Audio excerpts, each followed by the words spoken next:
gitu. Tapi memang pada saat pressure test kemarin itu buat saya kayak ini gue nih gitu. ini kayaknya gue nih yang dipastikan akan keluar. Nah, kenapa berpikir seperti itu?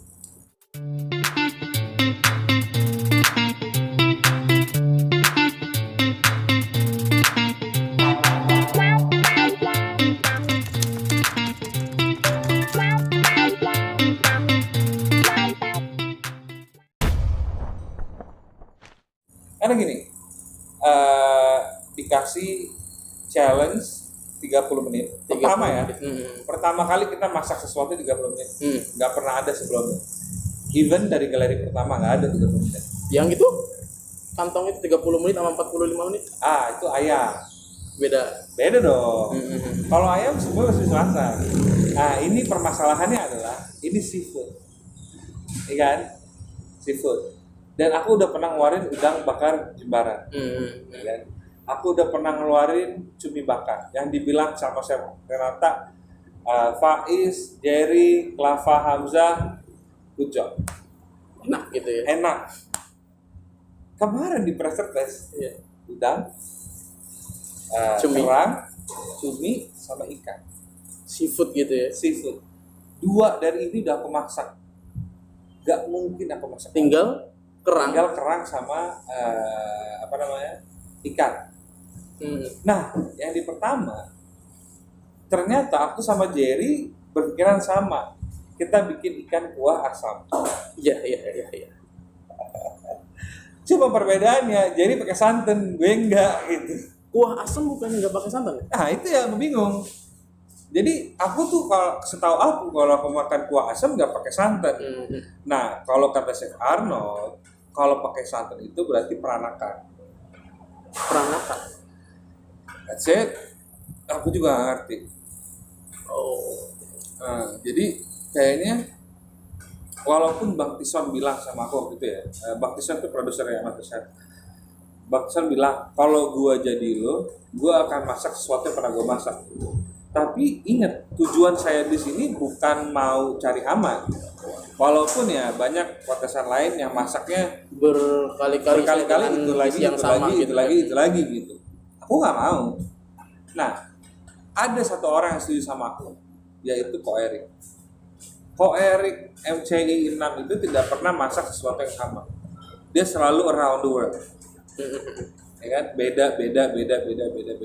Karena kita ya, aku juga pengen tahu sebenarnya gue masak tuh yang enak masakan Indonesia aja kah, atau masakan Western kah, atau masakan Chinese kah. Mumpung ada 3 juri di depan yang memang kompeten, mereka bisa menilai, ya aku harus tunjukin dong menu-menu gue, ya kan, masakan gue yang lain selain ya cuma udang bakar atau Szechuan.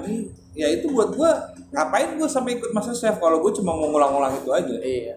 Jadi pengen memberikan dish yang lebih dari yang gitu kita bisa atau apa gitu, selain walaupun itu doang. Nah, walaupun itu mengancam saya. Iya, itu dia. Gitu.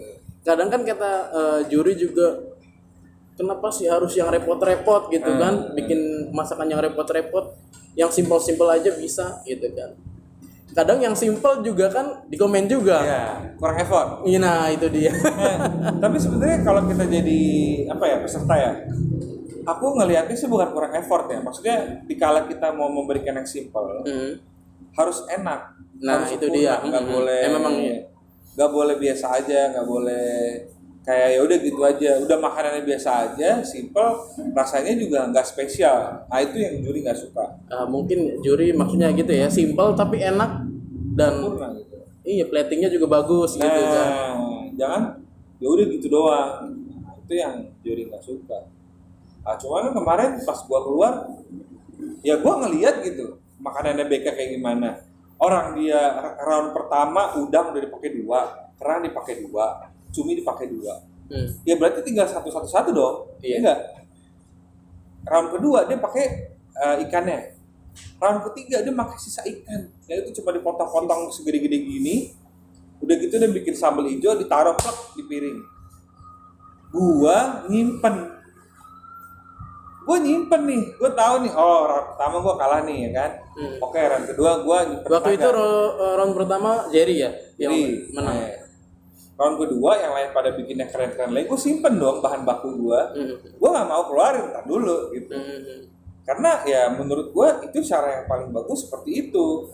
Jadi di saat orang misalkan gitu ya, nanti di round ketiga gue nilainya biasa aja, tapi karena bahan baku gue komplit, mungkin itu satu nilai lah yang lebih gitu kan. Nilai plus. Ternyata kan enggak, ya kan?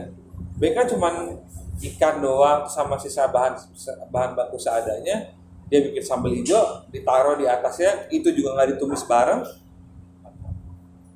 Ya mungkin ada penilaian lain dari gua nggak tahu. ketiga juri ini ya. Ya, gue nggak tahu lah maksudnya. Nah, oke, pertanyaan selanjutnya. Dari selama di MasterChef Season 7 ini, dish atau apa ya, masakan yang pengen Hamzah kuasai banget, tapi belum dikeluarin itu Banyak. apa tuh? Jenis apa itu? Western kah atau Bukan Nusantara? ya ini sih nggak mau bilang ini ya, aku nggak mau bilang ini masakan western atau apa gitu. Cuman ini masakan aku. Oh, Jadi benar signature dish-nya aku gitu loh. gitu. Dan banyak banget orang yang menyangka aku nggak bisa bikin dessert. Oh, kalian salah. Memang belum pada waktunya aku. Jadi gini loh, ada challenge coklat pada waktu itu kan. Iya. Cuman aku masih kagok. Dan itu dikasih waktu 45 menit kan. Kagok. Dan coklat itu biasanya kan pakai gelatin gitu-gitu kan. Jadi 45 menit itu terlalu Singkat. sebentar. Jadi akhirnya yang lain pada bikin dadar coklat, pada bikin molten cake. Di situ aja sebenarnya aku ngambil risk, aku bikin souffle kan. Souffle jadi. Terus kata juri gimana penilaiannya? Enak. Pas challenge coklat itu memang dipanggil. Enggak. Cuma kan Chef Renata ini kan ke bench. Bikin apa Hamzah? Bikin souffle. Oh, gobik orgohom ya Hamzah ya. Yes ya. Dan itu dilarang. Chef Arnold pas montage, Chef Arnold yang dia makan. Maksudnya oke, Cek. gitu. Kan challenge kedua. Jadi kalau nggak dipanggil bagus loh. Iya benar. Kuncinya ya kalau kita lihat di acara MasterChef itu, kalau challenge pertama masuk itu mencari pemenang dari challenge itu sendiri. Kalau challenge kedua dipanggil itu berarti yang terburuk ya. Terburuk. Dari yang lainnya. Nah, tapi cuman satu cowok yang dipanggil di challenge kedua karena masakannya. Tapi siapa? Dipanggil. Berarti pas challenge coklat dipanggil. Enggak, udah.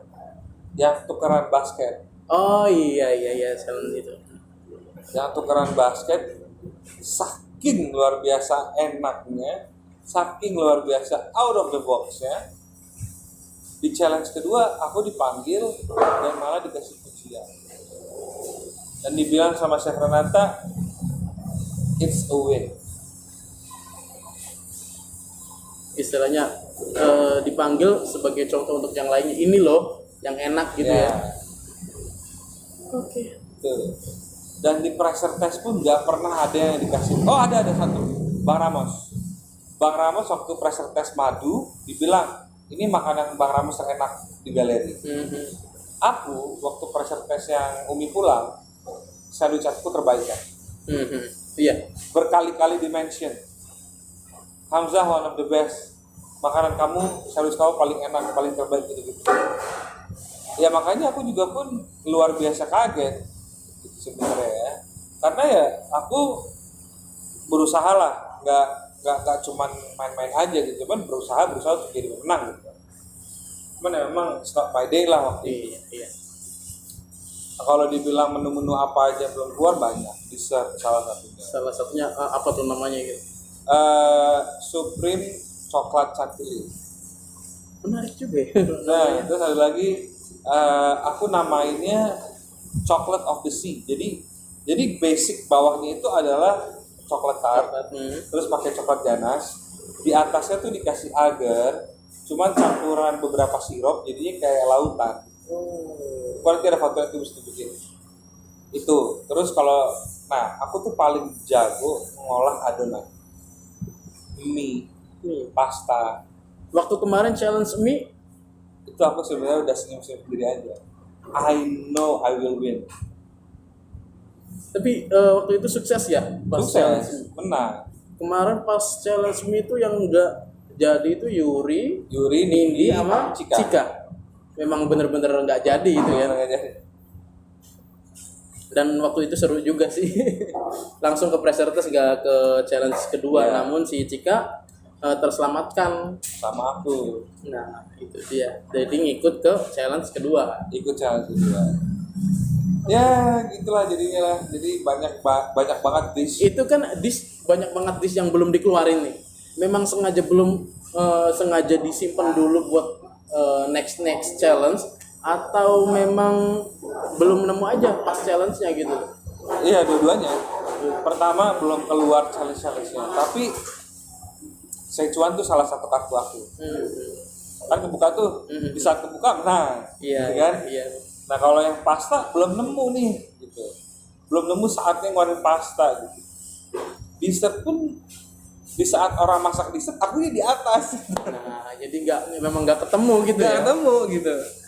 Kayak sayang banget gitu kan kalau bisa lebih panjang lagi, harusnya ya aku bisa nunjukin gitu bahwa aku juga punya signature dessert luar biasa enak dan memang patut diperhitungkan.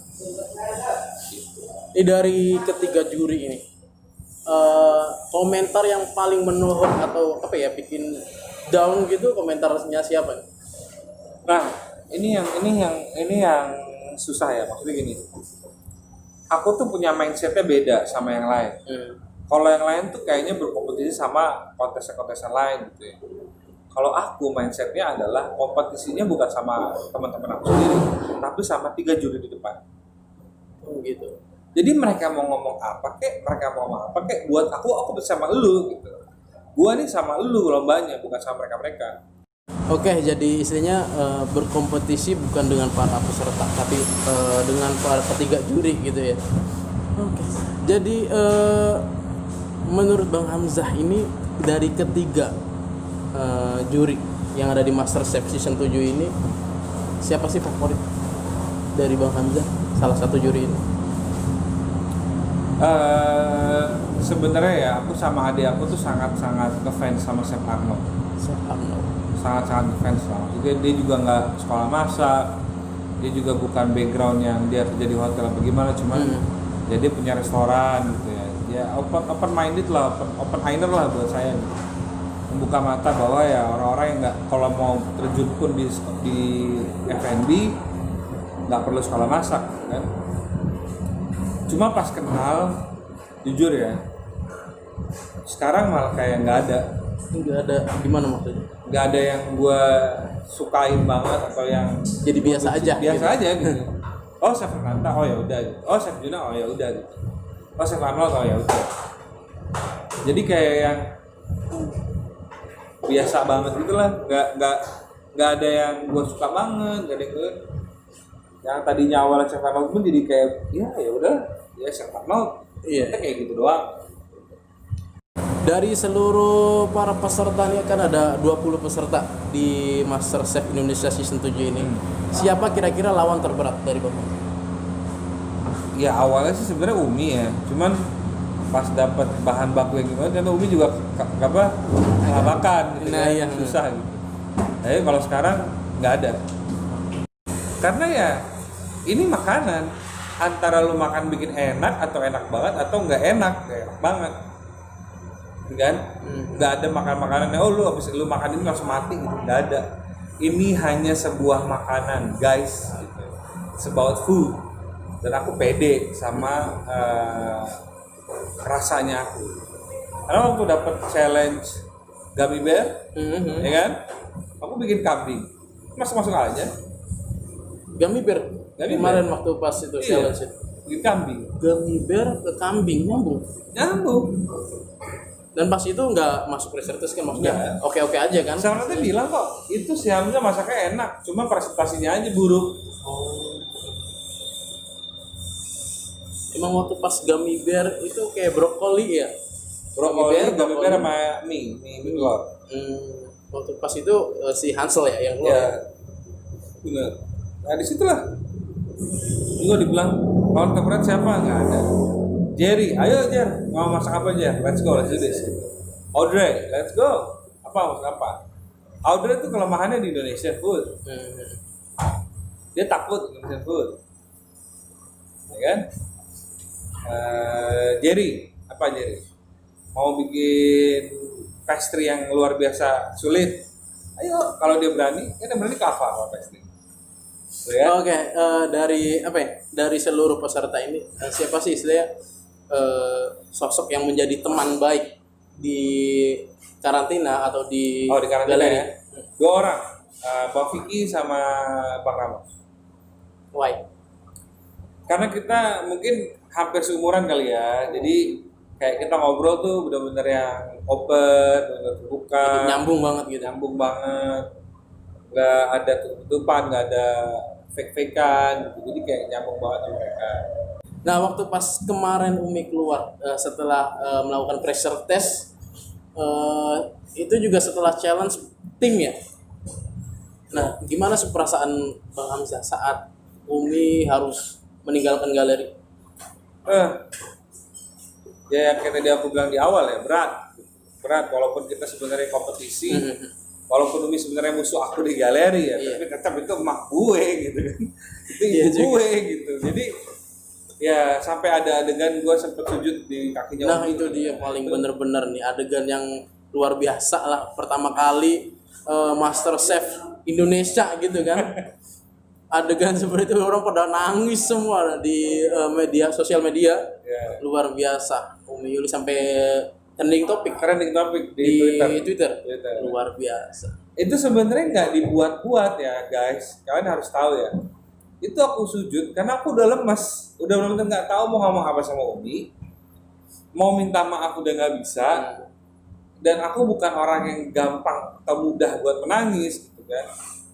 Jadi tiba-tiba lemas aja itu, lu tuh udah gue sujud aja deh ke emak gue deh, minta maaf gitu, nggak bisa ngejagain Umi gitu kan, nggak bisa bawa Umi lebih jauh lagi gitu ya. Jadi itulah kenapa terjadi, bukan karena gimmick atau gimana. Kalau kalian bisa lihat ya, itu kameramen aja nggak nyangka aku mau kayak gitu. Iya. Itu ada gerakan yang itu di luar motion ya, karena kayaknya posisinya itu buat orang berdiri. Akhirnya kamera ngebut Langsung ngebut ya. langsung ada di situ. Itu karena emang itu tidak di script. Tidak ada skripnya. Ya emang tidak ada settingan. Nggak ada gitu settingan, kan. itu beneran terjadi ya. Alami gitu ya. Lemes, gue udah lemes gitu. Udah nggak tahu mau ngomong apa lagi gitu kan. Tapi di situ Umi sangat tegar banget ya. Ya. Istilahnya. Ya, karena memang kayaknya akhirnya pada saat itu Umi mengakui bahwa gue lebih jago masak. bisa. Dan kayaknya di situ pas hari itu pas Umi pulang, ya semua peserta kayak nangis semua gitu loh. Karena mungkin sosok Umi itu udah kayak ibu di karantina mungkin ya. Ya, sangat kayak ibu. Karena sering bawain makanan, sering ngasih makanan sama anak-anak, Sering masakin sesuatu gitu Iya. kan. Saya aja kebagian. semuanya kebagian. Karena makanan tuh kalau di karantina, iya karena saking banyaknya akhirnya overload, dan akhirnya sama Umi ditampung, dibawa ke holding room, dibawa ke SCTI, dan dibagi-bagi. Jus aja tuh banyak banget.